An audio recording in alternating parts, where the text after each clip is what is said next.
verder insteken komen we in ieder geval ook nog langs die moeras. God weet het nou. Ja.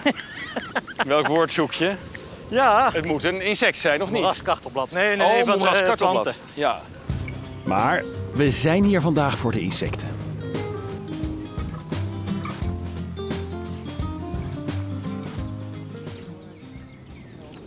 Heb je wat, Rob? Rob heeft iets. Nou, dit Voor mij heb je iets moois. heb ik hier nog nooit. Ik weet dat hij er zit. Heb ik nog nooit gezien hier. Oh ja, voor jou een... Voor dit gebied een nieuwe soort, ja. Dat is ook wel super zeldzaam Zo. voor Limburg. Ja, wat hebben we hier? Dat is een weverboktor. Ja, dat is echt fantastisch. Maar jij hebt hem nog nooit eerder gezien? Ik heb hem nooit gezien, nee. Er is een hele, het is sowieso een zeldzame. Vroeger was hij algemeen. Hij zet de eitjes af in wilgen en vooral verzwakte wilgen. De meeste boktoren zitten in doodhout. Deze doet dat eigenlijk in levend hout of kwijnend hout. En hij houdt dus van kwijnend hout, Ja. Langzaam wegrottend hout. En dat heb je dus hier in die nattere bossen. Die nattere bossen hebben nu ook met die vernatting. Je ziet overal wel weer bomen afsterven langzamerhand. En er komen ook weer nieuwe tot ontwikkeling.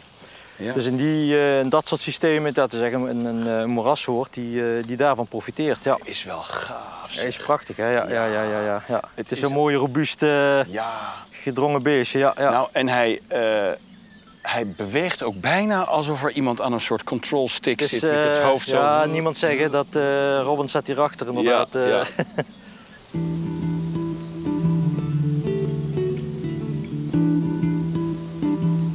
Ja, het moest een keer de eerste keer zijn, dus ja. Nou, gefeliciteerd. dat nu, ja, dank u wel. Hartstikke mooi, Rob. Dankjewel. Ja. Ja, daar ben ik De dag is al geslaagd Daar ben ik voor erg jou. blij mee. Ja, nee, absoluut. Super. Absoluut, ja.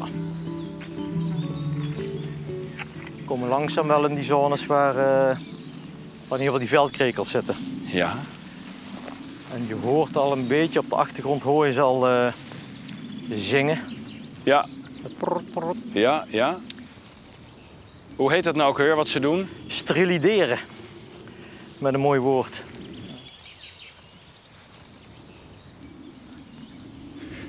Ik heb het idee dat we lopen erop af. En als we dichterbij komen, dan wordt het stil. En dan achter ons gaan ze weer. Ze zijn behoorlijk schuw wat dat betreft, Ja. ja. Het gat is vingerdik, zeg je dus. Ja, dus dat valt echt wel op.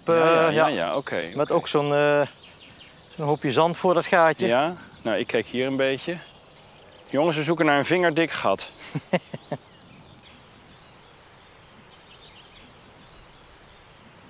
Oh, ja. Oh, dat zijn flinke beesten, zeg. Ja. Ja. Dat is wat typisch dat Ja. hij zo stil zit daar.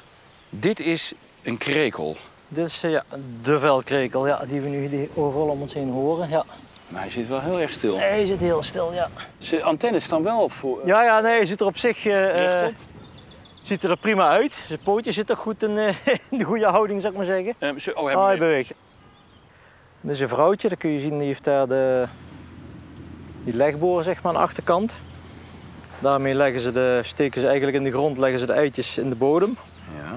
En die wat je hoort op de achtergrond, dat zijn de mannetjes, die maken dat geluid. Die vrouwtjes doen dat niet. En normaal zit hij eigenlijk onder de grond, dus dit is best wel, zo kom ik het heel weinig maar tegen. Nou, we hebben allemaal bijzondere waarnemingen Dus dat vandaag. zijn, ja.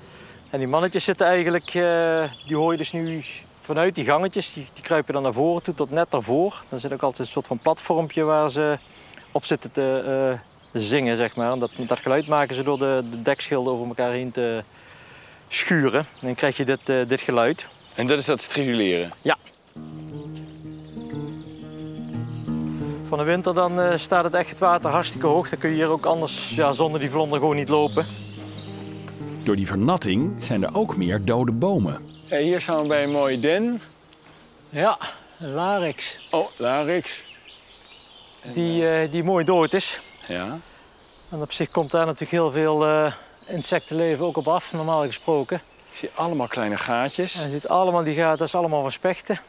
Oh, ja. Die op zoek zijn naar al die larven wat erin zitten. Dus die hakken overal die schors ervan af. Eigenlijk aan het kijken naar die sluipwesp. En dat zul je wel zien dat dat nu weer niks van te zien is. Een sluipwesp. Maar die specht heeft hier goed lopen hakken. Ja, die heeft er al heel veel uitgehaald wat dat betreft, ja. Hey! Oh! Yes. Heb je hem? Nou ja, Wat heb je?